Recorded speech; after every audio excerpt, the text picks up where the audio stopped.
பெரிய வட்டமாக தொட்டி கட்டியிருக்கேன். அதுக்குள்ளே மீன் விட்டுருக்கேன். அதுக்குள்ளே ஒரு பரண் அமைச்சிருக்கேன். அதில் வாத்து, கோழி, ஆடு இந்த 3 விட்டுருக்கேன். மீனை ஏன் வளர்த்துறேன் அப்படின்னு கேட்டிங்கன்னா, மீன் வந்து யூரின் போகும். அந்த யூரின்ல அமோனியா இருக்கும். மேட்டுப்பாத்தியில் வாழை வச்சேன் பார்த்தீங்களா, ஒரு வருஷம் கழிச்சு அது என்னவா இருக்குன்னு தெரியுங்களா? 4 வாழை தான் வச்சேன். இப்போ என்னவா இருக்காங்க அப்படின்னா, 4 வாழை செத்து நின்றுட்டு இருக்குது, 4 வாழை தார் தள்ளி இருக்குது, 4 வாழை பூ எடுத்துருக்குது, 4 வாழை பேபியா இருக்குது. மொத்தம் 16 மரம் அதுக்குள்ள இருக்கும். 13 அடிக்கு ஒரு மண் குவியல். அதாவது ஜேசிபியினுடைய முன்னாடி பெரிய பக்கெட் இருக்குது பார்த்தீங்களா, அகலமா, அதை வச்சு மண் அள்ளி ஒட்டுக்கா குமிக்கிறது. 10லிருந்து 12வது மாதத்தில் வந்து முதல் அறுவடை பண்ணிடலாம். அப்புறம் ஒவ்வொரு 4 மாதத்துக்கும் ஒரு அறுவடை பண்ணுற மாதிரி அதை டிசைன் பண்ணியிருக்கேன். இது வந்து நான் வந்து சுபாஷ் பாலகருடைய மெத்தடை பயன்படுத்துகிறேன். இந்த மெத்தடில் நான் அதை வந்து மேட்டுப்பாத்தியில் பண்ணுறேன். ஒட்டுக்கா குவியலா மரம் இருக்குது. எவ்வளோ காற்றடிச்சாலும் எந்த சந்து வழியாக அப்படியே போயிடும் காற்று. அதனால தான் மேக்ஸிமம் சாயறதில்லை. நான் ஆரம்ப கட்டத்தில் நான் சென்ட்ரலில் ஒரு சிமெண்ட் போஸ்ட்டை வச்சு 4 தார் தள்ளுற 4 மரத்தை மட்டும் தான் கட்டுவேன். ஒரு ஸ்டேஜில் எனக்கு கட்டுற கூட ஆள் கிடைக்கல. அப்போ செமத்தியான காற்று ஃபுல்லாக அடிச்சது, ஒரு மரம் கூட சாயல. இப்போ சாயாத மரத்தை ஏன் கட்டணும்னு சொல்லிட்டு அன்னையிலிருந்து கட்டுறதே இல்லை. 8வது to 10வது மாதம் அது வந்து காய்க்கு வந்துடுது. இல்லை 10 to 12வது மாதம் காய் அறுவடை பண்ணுறோம். இந்த அறுவடை பண்ணுறப்போ நான் வந்து வாழைத்தாரை மட்டும் வெட்டிடுவேன். வாழைத்தாரை வெட்டிடுவேன். மீதி பூரா இலையை பூரா கழித்து உள்ளே மூடாக்கா போட்டுருவேன். எந்த ஒரு சூழ்நிலையிலும் களையை புடுங்கவே கூடாது. களை உள்ளே இருந்துக்கிட்டே தான் இருக்கும். 8 to 10வது மாதம் ரைசிங் பெட்டிலிருந்து ஒரு வாழை மரத்தினுடைய இலை இன்னொரு அடுத்த ரைசிங் பெட்டிலிருந்து வர்ற வாழை மரத்தோட போய் முடிக்கும். இப்போ இது முட்டி ரெடியான பிற்பாடு அன்னையிலிருந்து அதை வாழை வனம் அப்படின்னு நாங்கள் சொல்கிறோம். பனானா ஃபாரஸ்ட் அப்படின்னு சொல்கிறோம்.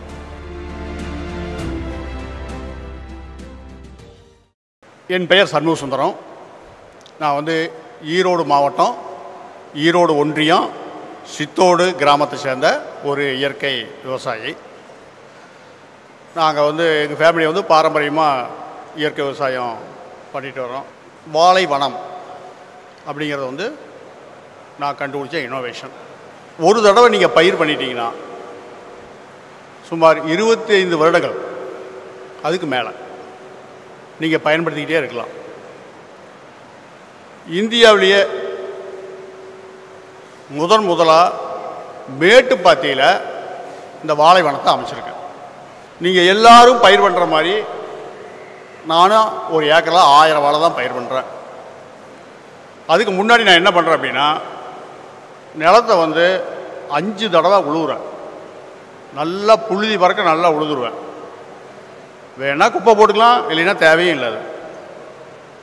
அது நீங்கள் செயற்கை விவசாயம் பண்ணிகிட்டு இருக்கலாம், எனிஒன் எது வேணாலும் பண்ணிக்கோங்க. நான் ஸ்டார்ட் பண்ணுறப்போ இப்படி தான் ஸ்டார்ட் பண்ணணும். உழுகுறீங்க நிலத்தை, ஒரு தடவை இல்லை 5 தடவை உழுவணும். ஃபுல்லாக புழுதி பறக்க உழுவணும். 5 கலப்பை இருக்குல்ல, அதை வச்சு நல்லா உழுவணும். புழுதி பறக்க உழுதுட்டு ஜேசிபி விட்டு அதை வந்து மேட்டுப்பாத்தியாக அமைக்கணும். இதை வந்து நான் வந்து ஒவ்வொன்றா தனித்தனி வீடியோவாக எடுத்து வச்சுருக்கேன். அதை வந்து ஒவ்வொரு ஃபார்மேட்டை போடுறப்போ நான் வந்து அதை ஒவ்வொருத்தருக்கும் கொடுப்பேன்.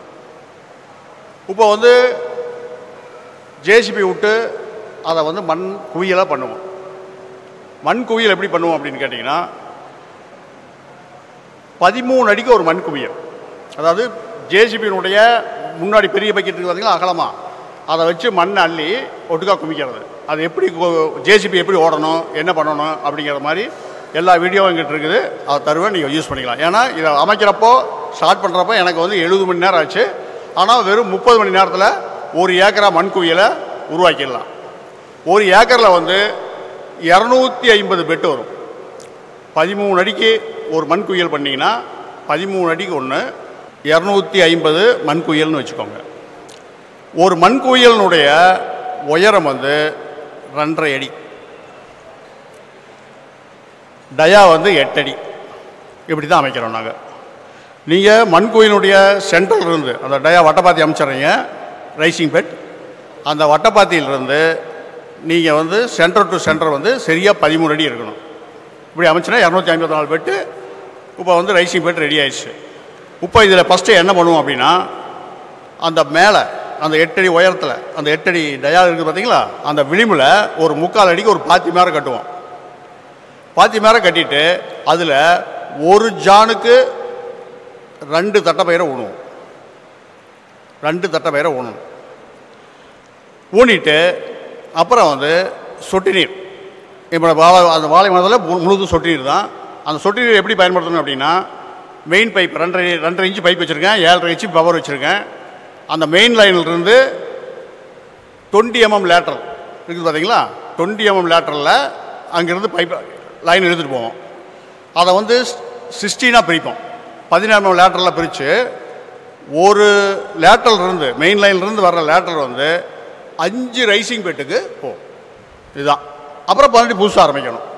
இப்படி 250 ரைசிங் பெட்டுக்கும் போயிடும். பூரா சொட்டு நீர் தான். இப்போ வந்து சென்டரில் வந்து ஒரு குச்சி அடிப்போம். அந்த குச்சியில் வந்து அந்த லேட்டரை எடுத்து கட்டிடுவோம். லேட்டருடைய டேப் வச்சுருப்போம், அதை வச்சு கட்டிடுவோம். இப்போ வந்து எங்கேருந்து பார்த்தாலும் அந்த தண்ணி உழுகிறது தெரியும். இப்போ என்னுடைய சொட்டு நீரில் வந்து நான் வந்து ஃபில்டரை யூஸ் பண்ணுறதில்ல. ஃபில்டர் யூஸ் பண்ண மாட்டோம், அப்படியே டைரெக்டாக தான் கொடுத்துருவோம். டேப் வந்து அந்த அட்ஜஸ்ட்மெண்ட்டுக்காக. இப்போ வந்து தண்ணி பாயுது. இப்போ வந்து இந்த டைமில் நம்ம வந்து வாழைக்கண்ணை நடுறோம். சென்டர் பாயிண்ட்லேருந்து 2.5 அடி தள்ளி 4 வாழைக்கண்ணு திசைக்கு ஒரு கண்ணாக வைப்போம். கண்ணை வச்சோடனே சொட்டு சென்டரில் தண்ணி விழுகுது. அந்த தண்ணி வந்து அது ஈவனாக அதுக்கு எல்லாத்துக்கும் போயிடும். இப்போ வந்து தட்டைப்பயிறு வருது. தட்டைப்பயிறு வந்து மேக்ஸிமம் பார்த்தீங்க அப்படின்னா அந்த வாழைக்கு மேலே வந்துடும், சீக்கிரம் வளர்ந்துடும். இது வந்து 15 நாளுக்கு மேலே ஆகும், 10 to 15 நாளைக்கு மேலே ஆகும் வாழை வளர்றதுக்கு. அப்போ வந்து அந்த மேலே அந்த தட்டைப்பயிரை அறுத்து விட்டுறணும். வாழைக்கு மேலே வளர்ந்துச்சுன்னா எந்த ஒரு சூழ்நிலையிலையும் அந்த தட்டைப்பயிரை பிடுங்கக்கூடாது. இப்போ பார்த்தீங்கன்னா கம்ப்ளீட் உயிர் மூடாக்கு. இப்போ வந்து சரியாக ஒரு மாதத்தில் பார்த்தீங்க அப்படின்னா டோட்டலாகவே கம்ப்ளீட்டாக உயிர் மூடாக்காகி அந்த மேட்டு பார்த்தியே எதுவுமே தெரியாது, மண்ணே தெரியாது, அந்த அளவுக்கு வந்துடும். இதில் மெயினாக நீங்கள் கவனிக்கணும், நான் பயன்படுத்துறது வந்து நேட்டிவ் வெரைட்டி ஒன்று தான். ஹைப்ரிடோ திசுவாலையோ இதில் பயன்படுத்த முடியாது. நான் பயன்படுத்துறது ஃபஸ்ட்டு ட்ரையலுக்கு எடுத்தது தேன் வாழை, அதாவது கற்பூரவள்ளி, எங்கள் ஊரில் தேன் வாழைன்னு சொல்லுவாங்க. அடுத்தது வந்து பூவன், அடுத்தது ரஸ்தாளி. இந்த 3 தான் ஃபஸ்ட்டு ஸ்டாம்பில் எடுத்தேன். அப்புறம் கொஞ்சம் வந்து முந்தன், பச்சைநாடன் இது எல்லாமே போட்டேன். எல்லாமே நல்லா வந்துச்சு. நேட்டிவ் வெரைட்டி மட்டும்தான் வந்தது, மித்த எதுவுமே வரல. இப்போ பாருங்கள், 4 கண்ணை வச்சிட்டிங்க, தண்ணி பாயுது, செடி வளர ஆரம்பிக்குது. இப்போ வந்து 4 மாதம் வளருது. 4 to 5வது மாதத்தில் அது பூ எடுக்கிற தருணம் வரும். இல்லைனா 5 to 6, அந்த வாழையினுடைய ரகத்தை பொறுத்து 5 to 6 மாதம்னு வச்சுக்கோங்க. 6 மாதம் வரும். பக்கத்தில் வந்து இடக்கண்ணெல்லாம் வரும். இதெல்லாம் நான் எதுவுமே எடுக்கவே இல்லை, எதுவுமே எடுக்க மாட்டேன். அந்த எப்போ பூ எடுக்குதோ அப்போ வந்து ஒவ்வொரு வாழைக்கும் ஒரு பக்க கண்ணை விட்டுருவேன். மீதி பூரா வெட்டிடுவேன். வெட்டி உள்ள மூடாக்கா போட்டுருவேன். ஓகே. இப்போது 5வது மாதம் வந்துருச்சு, அது வந்து பூ எடுக்க ஆரம்பிச்சிருச்சு. பக்கத்தில் ஒரு பேபி கன்று விட்டாச்சு. அது 7-8 மாதத்தில் அதுக்கு வந்து காய்க்கு வந்துடும். இது வந்து 4 to 5வது மாதத்தில் இந்த பக்கக்கன்று பூவுக்கு வந்துடும். அப்புறம் சைடில் ஒரு பக்கக்கண்ணை விட்டுருவோம். இப்படி தான். அதாவது ஃபஸ்ட்டு வந்து 10லேருந்து 12வது மாதத்தில் வந்து முதல் அறுவடை பண்ணிடலாம். அப்புறம் ஒவ்வொரு 4 மாதத்துக்கும் ஒரு அறுவடை பண்ணுற மாதிரி அதை டிசைன் பண்ணியிருக்கேன். இது வந்து நான் வந்து சுபாஷ் பாலக்கருடைய மெத்தடை பயன்படுத்துகிறேன். இந்த மெத்தடில் நான் இதை வந்து மேட்டுப்பாத்தியில் பண்ணுறேன். இது வந்து 2015 ஸ்டார்ட் பண்ணுது. இப்போ வந்து 2024 ஆயிடுச்சு. 5 வருஷம் ரிசர்ச்லேயே போச்சு. 2020 தான் ஃபைனல் பண்ணிவிட்டு ஃபார்மருக்கு நான் வந்து எல்லாத்தையும் சர்வீஸ் பண்ண ஆரம்பித்தேன். இது வரைக்கும் 5000 ஃபார்மருக்கு நான் ட்ரைனிங் கொடுத்துருக்கேன். 5 டிஸ்ட்ரிக்ட் இருக்காங்க. மலேசியாவில் கூட போட்டேன், அங்கெல்லாம் பண்ணிகிட்ருக்கேன். இப்போ பாருங்கள், 8வது to 10வது மாதம் அது வந்து காய்க்கு வந்துடுது. இல்லை 10 to 12வது மாதம் காய் அறுவடை பண்ணுறோம். இந்த அறுவடை பண்ணுறப்போ நான் வந்து வாழைத்தாரை மட்டும் வெட்டிடுவேன். வாழைத்தாரை வெட்டிடுவேன். மீதி பூரா இலையை பூரா கழித்து உள்ளே மூடாக்கா போட்டுருவேன். மேக்ஸிமம் பார்த்தீங்கன்னா அந்த ரைசிங் பெட்டை கண்ணுக்கு தெரியாது, எல்லாம் க்ரீனிஷாக தான் இருக்கும். இதில் பார்த்தீங்கன்னா ஏகப்பட்ட களை முளைக்கும், ஏகப்பட்ட களை முளைக்கும். அது ஃபஸ்ட்டு வந்து 6 மாதம் ஸ்டார்டிங்கில் இருக்குது பார்த்தீங்களா. ஃபஸ்ட்டு 6 மாதம் வந்து ஏகப்பட்ட களை இருக்கும். உள்ளேயே போக முடியாது. நான் உள்ளே போகணுன்னா கொஞ்சம் எல்லாம் அறுத்து விட்டு தான் உள்ளே போகணும். அந்த அறுத்துடுற எல்லா களையுமே நாம் வந்து உள்ளே மூடாக்கா போட்டணும். எந்த ஒரு சூழ்நிலையிலும் களையை பிடுங்கவே கூடாது. களை உள்ளே இருந்துக்கிட்டே தான் இருக்கும். ஓகே, இப்படி தான் நான் வளர்த்துறேன். இப்போ வளர்த்திக்கிட்டு டோட்டலாக வளர களை பூரா நீங்கள் வெட்டி வெட்டி அறுத்து உள்ளே போட்டுறீங்க. ஒரு ஸ்டேஜில் 6 மாதத்துக்கு அப்புறம் களையினுடைய அளவு குறைய ஆரம்பிக்கும். ஏன் குறையுது அப்படின்னா, ஒரு 50% சன்லைட்டை இந்த வாழை மறைக்க ஆரம்பிக்கும். ஓகே, இப்போ மறைக்க ஆரம்பித்தோடனே களையும் குறைய ஆரம்பிக்குது. இப்போது 8 to 10வது மாதம் ரைசிங் பெட்டிலிருந்து ஒரு வாழை மரத்தினுடைய இலை இன்னொரு வாழை அடுத்த ரைசிங் பெட்டிலிருந்து வர்ற வாழை மரத்தோடு போய் முடிக்கும். ஓகே, இப்போது இது முட்டி ரெடியான பிற்பாடு அன்னையிலிருந்து அதை வாழை வனம் அப்படின்னு நாங்கள் சொல்கிறோம். பனானா ஃபாரஸ்ட் அப்படின்னு சொல்கிறோம். இப்போது இந்த வாழை வனம் ஏன் அந்த வாழை வனம் அப்படின்னு பேர் வச்சுருக்கோன்னு கேட்டிங்கன்னா, இது வந்து ஈக்குவலன்ட் ரெயின் ஃபாரஸ்ட். ஃபாரஸ்ட் வேறு, ரெயின் ஃபாரஸ்ட் வேறு. ஒரு ரெயின் ஃபாரஸ்ட்டில் ஒரு ஸ்கொயர் மீட்டரில் எவ்வளவு ஆக்சிஜன் ப்ரொடக்ஷன் ஆகுதோ அதே ப்ரொடக்ஷன் இந்த வாழை வனத்திலையும் நடக்கும். நீங்கள் ஒரு ரெயின் ஃபாரஸ்ட்டை உருவாக்கணும் அப்படின்னா 30லேருந்து 40 வருஷம் வெயிட் பண்ணணும். நல்லா முதலே சொல்லிட்டேன், ஃபாரஸ்ட் வேறு, ரெயின் ஃபாரஸ்ட் வேறு. நீங்கள் ஃபாரஸ்ட் ஒரு 10லேருந்து 15 வருஷத்தில் வந்துடும். ரெயின் ஃபாரஸ்ட்டு 30 வருஷம் வெயிட் பண்ணணும். ரெயின் ஃபாரஸ்ட்னா என்ன? அந்த மரத்திற்கு கீழே வந்து வெயிலே விழக்கூடாது. அதுதான் இது. நீங்கள் நல்லா நோட் பண்ணி பாருங்கள். உலகத்தில் விளையிற உணவு பயிரில் உணவு பயிரில் நீளமான லீஃப் ஒன்றது இந்த வாழை தான். ஓகே, இப்போ நீங்கள் வந்து ஒரு வாழையில் வாழைப்பழத்தை எடுக்கணும்னா அதில் என்னென்ன பண்ணணும்? உள்ள ஃபஸ்ட்டு தண்ணி வேணும், அதுக்கு நல்ல உரம் வேணும். மேக்ஸிமம் விவசாயிங்க இந்த 2 தான் கான்சென்ட்ரேட் பண்ணுறாங்க. அப்படி அல்ல. ஒரு வாழைப்பழம் உங்கள் கைக்கு வரணும் அப்படின்னா ஒளிச்சேர்க்கை, போட்டோசிந்தசிஸ் அப்படிங்கிறது நடக்கணும். இப்போ என்ன வாழைப்பழத்தில் என்ன நடக்குதுன்னு கேட்டீங்க அப்படின்னா 90லேருந்து 95% சூரிய ஒளியை நான் அறுவடை பண்ணுறேன். அதனால தான் நான் 3000 தார் எடுக்கிறேன். ஓகே, இப்போது நீங்கள் இப்போ பயிர் பண்ணிகிட்டு இருக்கிற வாழை இருக்குது பார்த்தீங்களா, அதில் உரம் வைக்கிறீங்க, தண்ணி விடுறீங்க, உரம் வைக்கிறீங்க. அது ஆர்கானிக்காக இருக்கலாம், இன்ஆர்கானிக்காக இருக்கலாம். எதுவாக இருந்தாலும் சூரிய ஒளி இருந்தால் தான் அது உங்களுக்கு வாழைப்பழமாக மாறும், வாழைத்தாராக மாறும். இப்போது நீங்கள் இப்போ பண்ணிகிட்டு இருக்கிற விவசாயத்தில் 20லேருந்து 25% கூட சூரிய ஒளியை முழுசாக நீங்கள் அறுவடையே பண்ணலை. நான் 90லேருந்து 95% சூரிய ஒளியை அறுவடை பண்ணுறேன். அதனால தான் எனக்கு 3000 தார் கிடைக்குது. ஒரு தாருக்கு 10 கிலோன்னு வச்சுட்டா கூட 30 டன் ஆச்சு. இந்த 10 சரியா 2015 ஸ்டார்ட் பண்ணேன், இப்போ 24, 10 வருஷம்னு வச்சுக்கோங்க. இந்த 10 வருஷத்தில் 1 கிராம் கூட யூரியா நாங்கள் உள்ளே கொடுத்ததில்ல. ஓகே, வளருது. என்னுடைய வளர்த்து பார்த்து சாப்பிட்டு பாருங்கள். என் தோட்டத்தில் 5000 விவசாயிகளுக்கு ட்ரைனிங் கொடுத்துருக்கேன். அந்த 5000 விவசாயிகளுக்கு இலவசமாக கொடுத்துருக்கேன். அந்த 5000 விவசாயிகளுக்கு மத்தியான உணவும் கொடுத்துருக்கேன். எது கொடுத்தேன் அப்படின்னா, நாம் கண்டுபிடிச்சதை அவங்க எல்லாரும் பயன்படுத்தணும் அப்படிங்கிறதுக்காக. ஓகே, சரி. இப்போது ஒரு வாழை விவசாயி இந்த வருஷம் நான் வாழை போடலாம் அப்படின்னு நினைக்கிறான்னு வச்சுக்கோங்க.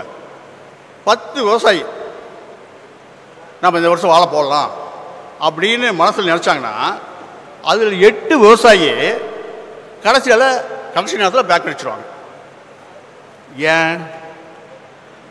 ஒரு வேளை ஒரு காற்றடிச்சு நம்ம வாழை சாஞ்சு போச்சுன்னா முடிஞ்சு அந்த வாழை விவசாயினுடைய வாழ்வாதாரமே முடிஞ்சு போச்சு.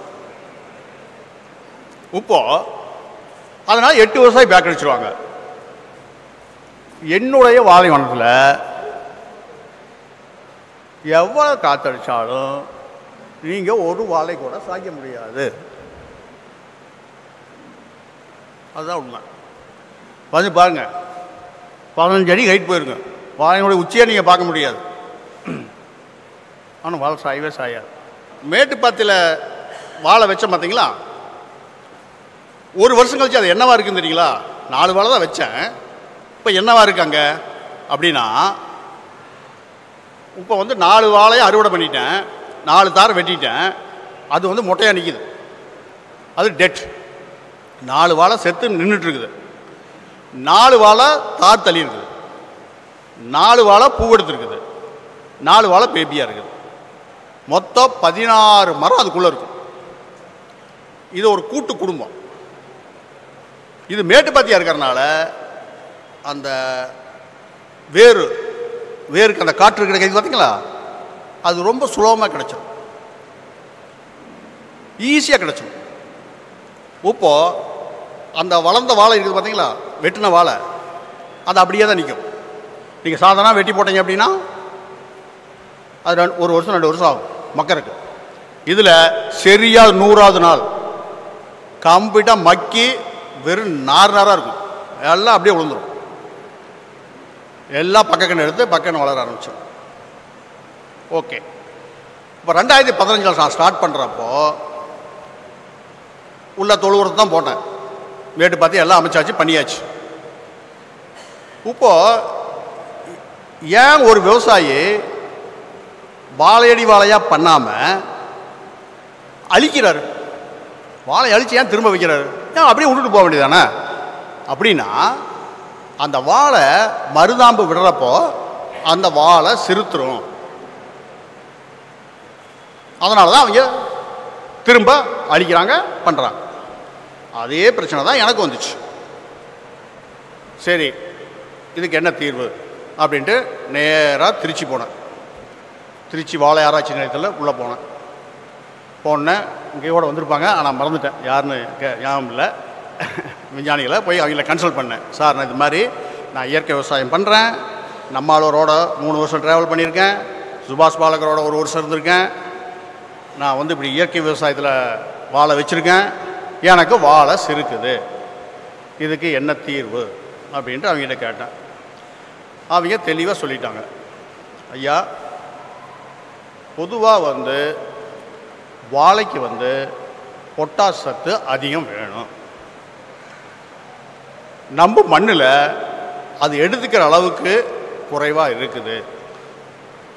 நீங்கள் இயற்கை விவசாயத்தில் நீங்கள் உயர்வாக நினைக்கிற அந்த மண்புழு உரத்தில் கூட வாழைக்கு தேவையான 10% பொட்டாஸ் தான் இருக்குது அப்படின்னு சொல்லிட்டாங்க. நீங்கள் அதுக்கு சரி விகித பொட்டாஸ் கிடைக்கணும் அப்படின்னா நீங்கள் செயற்கை உரத்தை பயன்படுத்தணும் அப்படின்னு சொல்லிட்டாங்க. சரி, வாழை ஆராய்ச்சி நிலையத்தில் இப்படி சொல்லிட்டாங்க, சரிட்டு திரும்பி வந்துட்டேன். ஆனால் வாழை ஆராய்ச்சி நிலையத்தில் பொட்டாஸ் தான் அதுக்கு பேஸுங்கிறத தெரிஞ்சுக்கிட்டேன். அவங்க தெளிவாக சொல்லிட்டாங்க, பொட்டாஸ் இல்லாத வாழை உற்பத்தி ஆகாது அப்படின்ட்டாங்க. அப்புறம் கூகுளில் சர்ச் பண்ணேன், அதில் பண்ணேன், இதில் பண்ணேன். கடைசியில் பார்த்தா இந்த ஆகாய தாமரை இருக்குது பார்த்தீங்களா, அதில் பூரா பொட்டாஸ் தான் இருக்குது. ஓ, இப்படி ஒன்று இருக்கா அப்படின்னு சொல்லிட்டு எங்கள் ஊர் பவானி ஆற்றுல போய் அதான் ஆகாய தாமரை எங்கேயும் எல்லாம் விளைஞ்சே கிடக்குது, அப்புறம் எல்லாம் போட்டு எல்லாம் வலிச்சுட்டு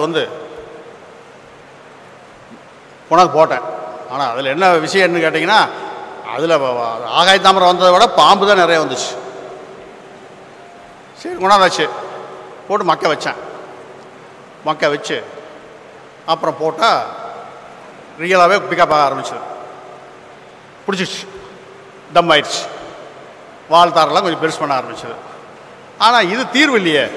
நம்ம இதை போய் எத்தனை தடவை போய் அங்கே வலிக்கிறது ஆற்றுக்குள்ளே அப்படின்னு சொல்லிட்டு, சரி இதுக்கு என்ன பண்ணலாம் அப்படின்னு சொல்லிட்டு மேற்கொண்டு முயற்சி பண்ணிக்கிட்டே இருக்கேன்.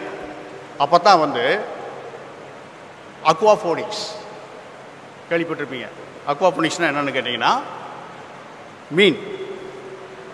மீனுடைய கழிவு எடுத்துக்கிட்டு செடி வளரும், செடியினுடைய கழிவு எடுத்துகிட்டு மீன் வளரும். இதுதான் அக்வாஃபோனிக் சிஸ்டம். இந்த சிஸ்டத்தை கையில் எடுத்தேன். ஆனால் அக்வாஃபோனிக் சிஸ்டங்கிறது வந்து சாயில் லெஸ், சாயில் கிடையாது. அதில் நான் சாயிலோடு பண்ணேன். அதில் கண்டுபிடிச்சது தான் integrated farming, smart integrated farming. இப்போது என்னுடைய பண்ணையில் இந்த 10 வருஷத்தில் 7 வருஷத்தில் 7 வருஷமாக இதுதான் ஓடிட்டுருக்கு. இன்டகிரேட் ஃபார்மிங் தான் ஓடிட்டுருக்கு.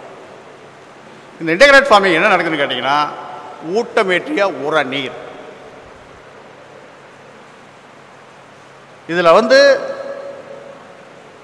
பெரிய வட்டமாக தொட்டி கட்டியிருக்கேன், அதுக்குள்ளே மீன் விட்டுருக்கேன், அதுக்குள்ளே ஒரு பரண் அமைச்சிருக்கேன், அதில் வாத்து, கோழி, ஆடு இந்த 3 விட்டுருக்கேன்.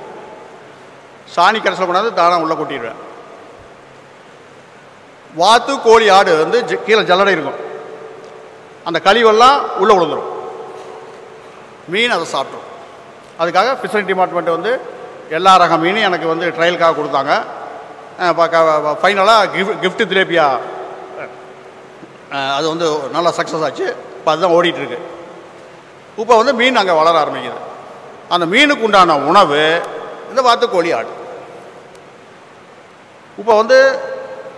இப்போ என்னுடைய பண்ணையில் இப்போ வந்து பார்த்தீங்க அப்படின்னா அதில் 3 டன் ஃபிஷ் இருக்குது.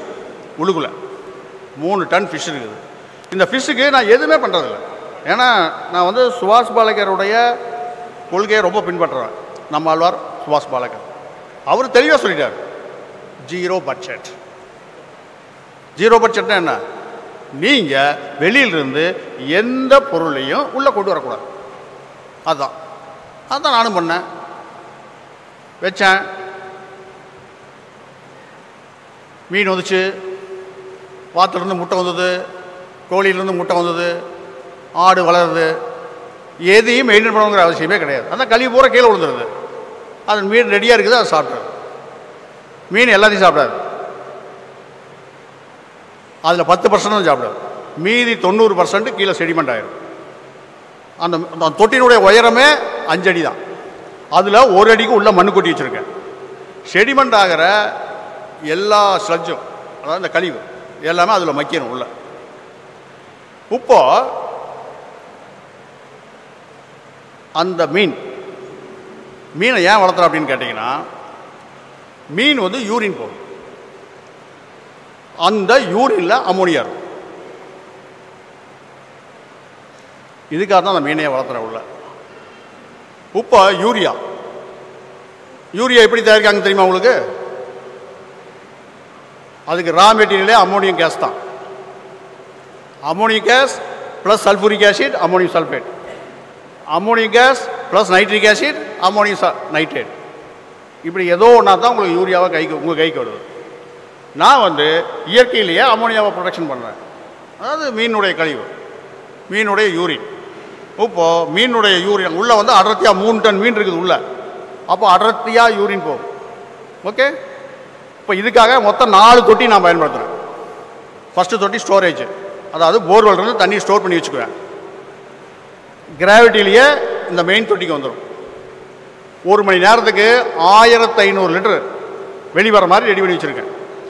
24 மணி நேரம் வரும். ஒரு நாளைக்கு 36,000 லிட்டர் தண்ணி உள்ள இன்புட் ஆகுது. நான் போர்வெல்லில் எப்பவுமே அதில் ஸ்டாக்காகவே இருந்துகிட்ருக்கும். கரண்ட் இல்லைனாலும் எப்போ இருந்தாலும் அது 1500 லிட்டர் அதை உழுதுகிட்டே இருக்கும் உள்ள. அது மேலே செட் பண்ணி வச்சுருக்கேன். இந்த 2வது தொட்டி தான் மீன் வளர்கிற தொட்டி. இப்போ மீன் வளரணுன்னா 2 தேவை.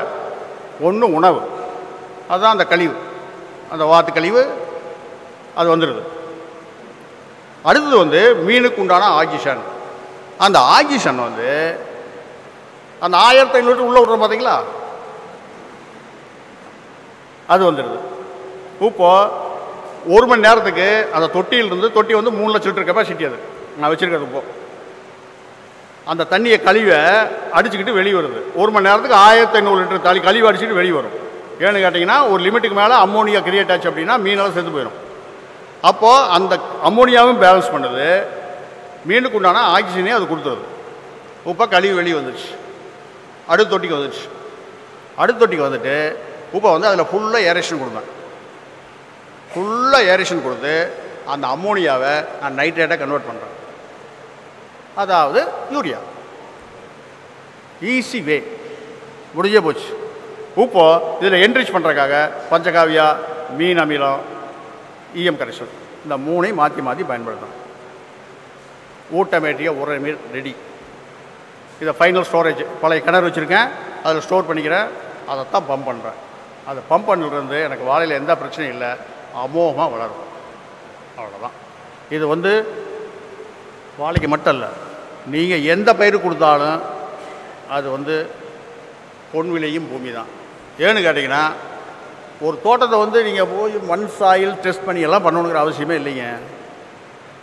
கையில் விட்டு பறிக்கிறீங்க, அது கை நிறைய மண்புழு வந்ததா, அவ்வளோதான். உங்கள் தோட்டம் பொன் விளையும் பூமி. நீங்கள் எதுக்கு வேணாலும் பறிச்சுக்கோங்க. தென்னை மரத்தை போட்டுங்க, ஒரு உரம்போட உழுது, ஓகே, எல்லாம் முடிஞ்சு போச்சு. ஒரு விவசாயி தனக்கு தேவையான உரத்தை தானே உற்பத்தி பண்ணிக்கிறாரு, 0 பட்ஜெட்டு. என்னுடைய பண்ணையில் நான் காற்றுக்கு சாயாதுன்னு சொன்னேன். இப்போது ஏன் சாயல?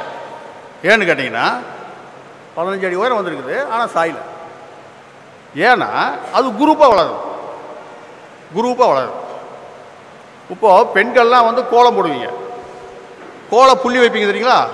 அதே மாதிரி ஒவ்வொரு புள்ளியுமே ஒரு ரைசிங் பேட்டை எடுத்துக்கோங்க, இப்படி தள்ளி தள்ளி வைப்பீங்க. அதை கிழக்கு மேக்கா வைங்க. உங்கள் தோட்டத்தில் கிழக்கு மேக்கா ரைசிங் பேட்டை வச்சு அப்படியே ரைசிங் பேட்டை உருவாக்கிட்டு வந்தீங்க அப்படின்னா, தென்மேற்காவும் வடகிழக்காவும் ஒரு சந்து கிடைக்கும். அதே மாதிரி இந்த பக்கம் கிடைக்கும், 4 பக்கம் கிடைக்கும். இப்போது இந்த வாழை வளர்ந்த உடனே 8வது to 10வது மாதம் எல்லா வாழையும் முடிக்கும்.